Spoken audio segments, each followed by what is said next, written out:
Berita Papua Bersuara. Sudah puluhan tahun orang asli Papua tak mudah jadi tuan di negerinya sendiri. Inilah berita Papua Bersuara. Pada peringatan Hari Masyarakat Adat Internasional, 9 Agustus tahun 2023, puluhan organisasi yang tergabung dalam Aliansi Masyarakat Adat, Selamatkan Tanah Adat dan Manusia Papua, mendesak pemerintah Indonesia segera mencabut semua izin investasi di seluruh tanah Papua. Ayub Pan, koordinator aliansi dalam orasinya menegaskan, jika negara tidak mengakui keberadaan masyarakat adat, maka masyarakat adat juga tidak mengakui keberadaan negara. Kami masyarakat adat sudah ada sebelum negara Indonesia ini ada. Papua bukan tanah kosong. Negara kalau tidak akui kami, maka kami juga tidak akui negara, ujarnya. Kata Ayub, hingga kini kondisi masyarakat adat di Indonesia, terlebih khusus masyarakat adat di Papua, sangat terancam dengan hadirnya investor. Dengan alasan pembangunan dan kesejahteraan, pemerintah selalu tekan MOU secara diam-diam dengan pihak investor tanpa libatkan masyarakat adat. Sampai sekarang masyarakat adat di Sorong, Merauke, Bovendigul, Jayapura, Mimika dan seluruh Papua tidak merasakan kesejahteraan. Ini fakta sesungguhnya dan itu artinya orang Papua tidak bisa jadi tuan di negerinya sendiri, tuturnya. Investasi besar-besaran di Papua tak menguntungkan masyarakat adat. Lahan adat mereka dipakai tanpa imbalan sebanding. Tidak ada kerjasama saling menguntungkan. Selain itu tidak ada regulasi membuat tanah masyarakat adat di berbagai daerah terus hilang karena kehadiran investor. Tanah dan hutan adat disulap menjadi perkebunan sawit dan lainnya. Mestinya keberadaan Undang-Undang Otsus melindungi hak-hak orang asli Papua atas tanah adatnya. Namun yang terjadi, investor lebih mudahnya mengambil alih hak ulayat masyarakat adat dengan dukungan IZI dari pemerintahan, ujar Pak. Ayub memaparkan di era kini orang asli Papua sudah memiliki kemampuan mengelola sumber daya alam, sudah sulit mendapat legalitas dari pemerintah, sangat tidak mudah mendapat izin usaha pertambangan IO. Akhirnya hanya menonton kekayaan alamnya dikeruk oleh mereka yang memiliki izin.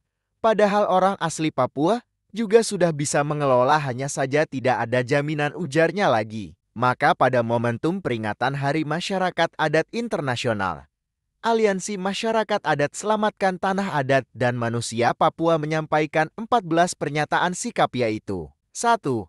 Masyarakat adat Papua di wilayah Provinsi Papua Barat Daya dengan tegas menolak peraturan pemerintah nomor 31 tahun 2016 tentang kawasan ekonomi khusus Kek Sorong yang telah dan akan terus merusak hutan, tanah, dan manusia Papua di atas lahan milik masyarakat Papua. 2.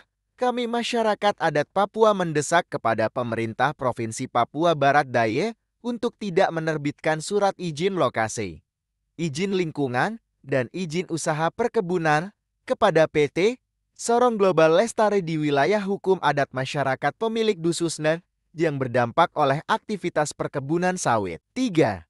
Kami masyarakat adat Papua meminta kepada pemerintah Provinsi Papua Barat Daya untuk menolak dan membatalkan pemberian izin dan rencana amdal pengolahan kayu oleh PT Hutan Hijau Papua Barat di atas tanah milik masyarakat adat Papua. 4. Kami masyarakat adat Papua menolak surat Kementerian Lingkungan Hidup dan Kehutanan nomor S40/P27/4 tahun 2023 tentang arahan persetujuan izin lingkungan, perizinan berusaha pemanfaatan hutan pada hutan produksi kepada PT Hutan Hijau Papua Barat untuk usaha pembalakan kayu hutan alam. 5. Tolak bendungan Warsamsong di Kabupaten Sorong. 6. Pemerintah Provinsi Papua Barat Daya serta pemerintah Kabupaten Maibrat segera cabut perizinan pengolahan kayu oleh PT Bangun Kayu Irian di Eifat Timur. 7. Segera penuhi hak-hak masyarakat adat di Pulau Gek. 8. Pemerintah Provinsi Papua Barat Daya bertanggung jawab penuh atas kasus pengusuran paksa pasar Boswasen dan segera bangun pasar khusus bagi pedagang asli Papua. 9. Pemerintah Provinsi Papua Barat Daya segera lakukan audit penguasaan lahan perusahaan-perusahaan di Sorong Raya. 10. tolak program transmigrasi di seluruh tanah adat Papua. 11. Kami masyarakat adat Papua menolak aktivitas proyek pupuk Kaltim dan smelter di Fakfa. 12. Pemprov Papua Barat Daya segera penuhi hak pendidikan anak-anak asli Papua WAP untuk mendapatkan akses layanan pendidikan. 13. Kami masyarakat adat Papua di seluruh wilayah Sorong Raya mendukung penuh perjuangan masyarakat adat suku Awiu dan mendesak Tun Jayapura untuk segera cabut izin usaha PT Indosiana Lestari di Bovendigul. 14. Berikan hak penentuan nasib sendiri bagi masyarakat adat Papua. Demikian 14 poin yang disampaikan masyarakat adat Papua, Edison Siagian, Sekda Papua Barat Daya, saat menerima aspirasi aliansi dari halaman kantor Gubernur Papua Barat Daya, mengatakan akan melanjutkan ke pejabat Gubernur Papua Barat Daya sebagai bahan pertimbangan. Demikian informasi berita Papua Bersuara.